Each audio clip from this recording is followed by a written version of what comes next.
Hey, Tom Zanzi. Yo, Sarah, this morning's story at OR Tambo was wild, eh? A whole group of Palestinians, 153 of them, landed in the country. And at first, they were actually denied entry. So there's a lot to answer for in this development, and Skara Mafokwane has been keeping an eye and will make things clear for us this morning. So many questions out of what Imtiaz Suleiman was saying there around who knew. What was the awareness of our own senior officials? Because the BMA had some issues bringing them into the country. That's their responsibility to process them. So make it clear for us to understand in terms of the origin of that flight and everything that led to them landing on South African soil, Skara. Very interesting question this morning, Iman. Who knew? If BMA says we did not know, DECO says so, Home Affairs says so, then who knew about this flight? The origin of the flight, we know that it left Tel Aviv on Wednesday evening, so they say, made its way to Nairobi, Kenya, before coming to South Africa. It's only upon landing at 8 o'clock on Thursday morning that the BMA were like, no, we did not know about these people, we do not know them, and we do not know where they come from. What the only documentation they had was their passport. But interestingly, Iman, on the passports, they were not stamped. The passports were not stamped in terms of where they originated from. So perhaps that could have been why BMA were their stance were hold up. We cannot disembark these passengers if we do not know exactly where they came from. So that is the big question today. So far from government, we have the BMA statement, which was released shortly after 10 o'clock, Iman. So they landed at 8 o'clock. For 12 plus hours, they were in that flight. And, we arrived at the airport in the early evening. We were not given access to the international arrivals. Yeah. We had no idea as to what is happening. However, shortly after 10 o'clock, it's only then that we got an update that they have been, they disembarked and will be processed. And then certain steps will take effect after. Given the context of the starting point of these individuals' journey, there is trauma, there's loss, there's pain, there's a whole lot of things that precede them getting onto a plane. And did they share with you what they were told? Did they even know where they were going? Very good question. They did not even know where the destination, their final destination, where it will be. I spoke to a young Palestinian woman who told me that I asked the question, were you told where you are going? And perhaps let's play that bite for the benefit of our viewers and listen to what she had to tell me. It was hard, of course, but having the chance to live again is what I need. Like, living in a place with no chances to live is not something anyone would love to have.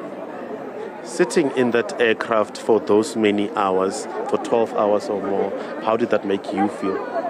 I was so nervous. If we could, will we pass and enter? Will they just return us? What's gonna happen to us? All these thoughts just was in my mind. So it was a hard moment. And you continued to talk to those who had arrived yesterday. Yeah, but very interesting, Iman. What she had to tell me, she did not know where she was going. However, what she says is, it's better here than where I come from. It's better that I'm alive, because if I'd stayed in Gaza, who knows, I could have passed on. It's very sad, Iman, for those hours that they were on board that aircraft. They say they were not given access to food. They were not given access to water or anything. It's only after the gift of the givers intervened around 12 o'clock at midday that they were able to be given those refreshments. But also, Iman, when I spoke to another family, and they're telling me that the clothes they had on their backs were the only clothes they had. They left Gaza without anything. And what's sad about this family, which will play the bite, is that they had a young child. That child did not even have nappies on board. The child had to endure at least 24 hours wearing one diaper. You can imagine. Let's take a listen to that. ما في حياة غزة عبارة عن سواد. She starts to say the life in Gaza actually it's dark black now. It's no life actually in Gaza because everything it's destroyed. Okay, it's no houses, no building, nothing in Gaza. Actually, it's no life in Gaza now. That's why just they came to start a new life. فقدت فوق ال100 شخص من أفراد عائلتي. We know that when people in this particular context make their way to another country, there's a lot of uncertainty. And it was preceded by uncertainty about their arrival in the first place. What happens next?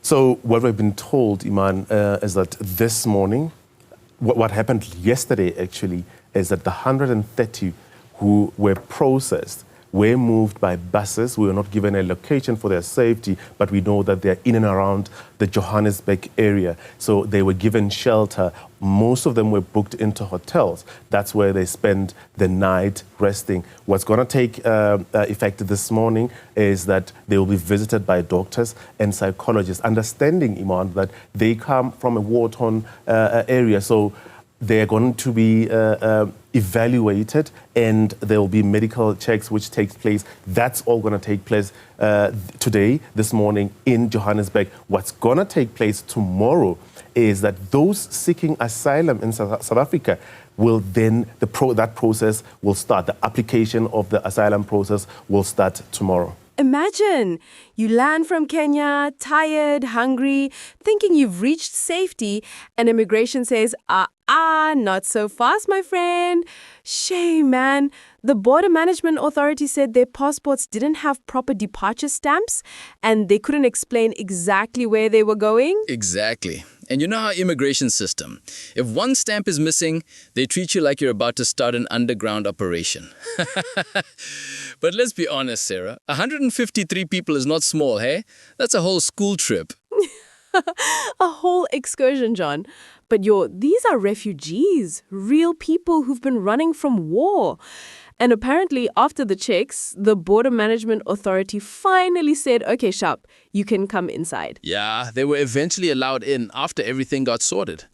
But it does raise questions, ne? Why Kenya? Why the missing stamps? Who organized the chartered flight? You can tell this wasn't just a casual trip. Exactly. And you know, Mzansi, South Africa has always publicly supported the Palestinian cause. So politically, there's no way they were going to send them back. It just looked messy for a few hours. Yo, imagine being on that flight, though. You land and they tell you, sorry, no entry. I would have just sat down and said, guys, I'm not going back. Do whatever you want. Yo, same. But at least now they're in the country, safe, and hopefully Home Affairs doesn't lose their paperwork like they lose everything else. Home Affairs? Mzansi, that's the update. 153 Palestinian refugees now officially in South Africa after some airport drama. Thanks for tuning in to SA Political Lens. Like, share, subscribe, and stay curious, stay sharp.